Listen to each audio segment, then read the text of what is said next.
ದೇವಸ್ಥಾನ ಬಾಗಿ ಮುಚ್ಚುತ್ತಾರೆ. ಎಲ್ಲರೂ ಬನ್ನಿ ದೇವಿ ಆಶೀರ್ವಾದ ಪಡೆದುಕೊಳ್ಳಿ. ಎಲ್ಲರೂ ಒಳ್ಳೆಗಳು.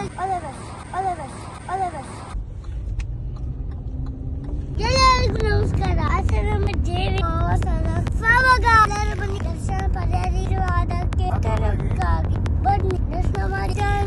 10ನೇ ತಾರೀಕಿಂದ ಪ್ರಾರಂಭವಾಗಿ ಇದೇ ತಿಂಗಳು 28 ತಾರೀಕು ದರ್ಶನ ಕೊನೆಗಳು. ಎಲ್ಲ ಬನ್ನಿ. ಪ್ರತಿದಿನ ಸಂಜೆ 6 ಗಂಟೆ ಕ್ಲೋಸ್ ಆಗುತ್ತೆ, ಮತ್ತೆ 2 ಗಂಟೆ ದರ್ಶನ ಇರುತ್ತೆ. ಪ್ರತಿದಿನ ಟೈಮಿಂಗ್ಸ್ ಬದಲಾವಣೆ ಆಗಿದೆ. ಹೆಚ್ಚಿನ ಮಾಹಿತಿಗೆ ಯೂಟ್ಯೂಬ್ ಲಿಂಕ್ ಇದೆ ಕೆಳಗಡೆ ಕ್ಲಿಕ್ ಮಾಡಿ, ಪೇಜ್ ಫಾಲೋ ಮಾಡಿ. ಎಲ್ಲರೂ ಟಿವಿ ದರ್ಶನ